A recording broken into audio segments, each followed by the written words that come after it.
La primera es de Spinoza, filósofo del siglo XV. Spinoza decía, no sabemos lo que puede un cuerpo. No sabemos lo que puede un cuerpo implica, en principio, relacionarnos con las cosas desde un estado de curiosidad, desde un estado de confianza y desde un estado de ignorancia. No desde una clasificación, tampoco desde la dramatización de lo terrorífico que nos pueden parecer ciertas situaciones, sino desde una curiosidad implicada que se pregunta qué campos posibles podemos liberar de lo que existe. Lo que existe nunca es un déficit, lo que existe es lo que existe, lo cual no significa que nos lleve a la resignación, ni tampoco significa que todo nos resulte igualmente equivalente, o todo nos resulte igualmente valioso, o todo nos dé felicidad. No, lo que existe es lo que nos despierta éticamente la necesidad de ser pensado.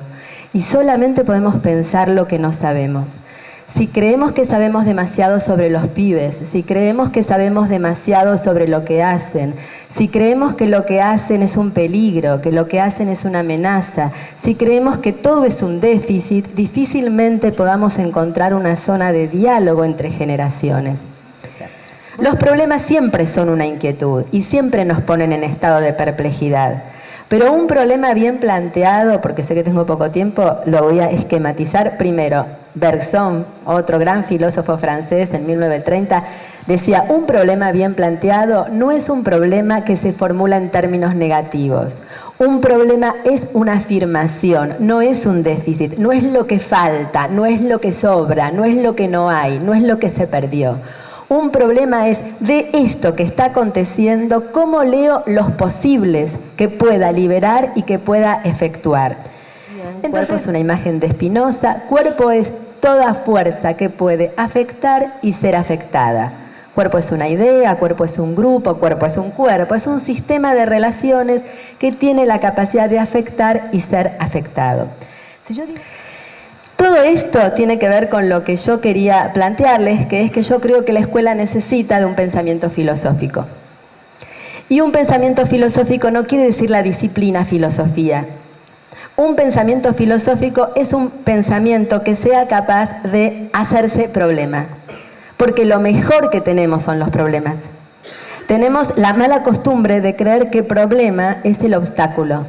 Pero problema es la pregunta que nos hacemos gracias a la cual podemos armar algo, gracias a la cual podemos desplegar un mundo de investigación, gracias a la cual tenemos una curiosidad por investigar de qué somos capaces en el seno de algo que no conocemos. Si no tuviéramos problemas estaríamos muertos, porque el problema nos enfrenta a lo que no sabemos, no a lo que no nos gusta, a lo que no sabemos. Y si estamos frente a lo que no sabemos, tenemos la oportunidad de preguntarnos cómo investigar de qué somos capaces en el seno de situaciones que desconocemos, porque se nos presentan de una forma que no corresponden con el ideal que tenemos o la ilusión que tenemos de lo que es un niño, de lo que es un joven, de lo que es una familia. El problema acá es el problema de los encuentros, de lo que sufrimos, no es de familia o no familia. De eso sufre un ideal. Pero de lo que sufre el cuerpo, de lo que sufre el alma, de lo que sufrimos, es de la falta, de la imposibilidad del encuentro. De eso padecemos. Padecemos del desamor, no padecemos de las instituciones, padecemos de lo que no somos capaces de generar en relación con otros.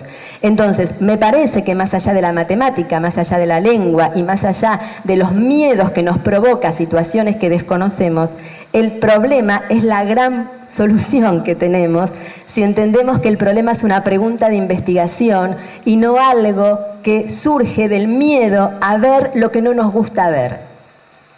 La primera consecuencia entonces de esto que digo, la escuela necesita de un pensamiento filosófico, es pensar problemas más que soluciones. Pensar es pensar problemas más que soluciones. Lo segundo que quería plantearles es la diferencia entre las cosas que pasan y lo que nos pasa en el medio de las cosas. De las cosas que pasan a lo que nos pasa en el medio de las cosas. Fíjense que el profesor de esta película se queda absolutamente ahí mientras las cosas pasan. Y lo que resulta, la deriva, la variación que resulta porque él deja caer la impostura o el rol docente. Y lo que hace es preguntarse cómo zanjar una cuestión que es vital en la existencia, y es la imposibilidad del encuentro. Pero él no es un iluso, él no es un enamorado de los ideales, él es un enamorado de la vida.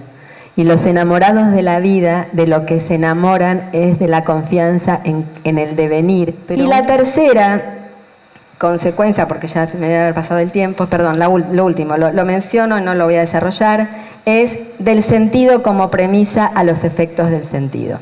O sea, del sentido como premisa, con mayúscula, a los efectos del sentido. Leo 2 palabritas y nada más, y perdón que me pasé. Por supuesto que esta frase se sostiene en la inmanencia y no en la trascendencia. El efecto de sentido es lo que hace sentido en una existencia y no es lo que alguien me viene a decir como buen sentido. Entonces, la pregunta es, ¿cuál es la fertilidad de un pensamiento que se gesta en inmanencia? En inmanencia es en contacto con el pensamiento y la sensibilidad a partir de lo que nos rozan los problemas. Percibir que la vida, lo vivo, no crece abrazando trascendencias, no es un dato menor y seguro que roza nuestra fragilidad, haciéndola permeable a nuevas recepciones. ¿Se puede vivir sin sentido? ¿Puede la escuela construirse más allá del sentido con mayúscula? A la primera pregunta, ¿se puede vivir sin sentido?, diría que no. Pero a la segunda, ¿se puede vivir más allá del sentido donado por alguna fuerza que trasciende mi poder, que trasciende mi deseo, que trasciende el querer vivir? Diría que algunos de nosotros preferimos pensar que sí. Preferimos pensar que en realidad, primero, no solamente porque cuando constatamos cómo se mueven las cosas, lo que vemos es que las cosas se mueven en la micropolítica. La gente que lidia con los problemas no apela cada rato a preguntarse cómo tengo que hacer y agarrar y leer un libro, porque entonces se moriría, sino que apela a su sensibilidad, a su sentido común, a sus compañeros, a sus aliados. Es decir, quienes lidian con la existencia, si uno se da cuenta que vivir es lidiar todos los días con eso, en realidad vivimos más en inmanencia que en trascendencia. Esa es la verdad. Por otro lado, nosotros pensamos, y acá sí tomamos a autores como Nietzsche y como Deleuze, que ellos dicen que en realidad el sentido de la vida es vivirla, más que explicarla. Que el sentido de la vida es vivirla más que explicarla, solo que vivirla es un aprendizaje de toda la vida. Creo que la película de alguna manera muestra eso. El profesor no explicó, no perdió el tiempo en decir, bueno, pero estos chicos han perdido los valores familiares, viven en condiciones de mucha pobreza o es intolerable que esto pase en la escuela. No, lo que hizo este profesor fue poner su cuerpo, poner su sensibilidad y preguntarse qué potencia veo acá para generar un giro a esta situación y hacer que algún campo posible pueda producirse. Pero un campo posible que se produce leyendo lo que existe y no aferrándome a una ilusión que siempre va a despreciar la existencia. Bueno, yo celebro la errancia y celebro el artesanato y celebro eso y no es una pérdida de tiempo. Errar no es solamente equivocarnos, errar es transitar en la intemperie y en la intemperie de certezas, en la intemperie de futuros. No quiere decir que no haya un tiempo por venir. Lo que quiere decir es que no hay un futuro certero al que llegar y que se nos va la vida si creemos que eso es así. Entonces me parece que la errancia hay que pensarla. O sea, de pronto hacemos algo que no está previsto. ¡Qué suerte! Que no están los guiones. ¡Qué suerte! Y resultó. Bueno, no lo dejemos pasar. Tomémoslo, tomemos nota, hagamos un relato de eso, juntémonos con compañeros, con docentes o con quien sea. Y a alargar, soy muy mal hablada, pero estoy tratando de cuidarme acá.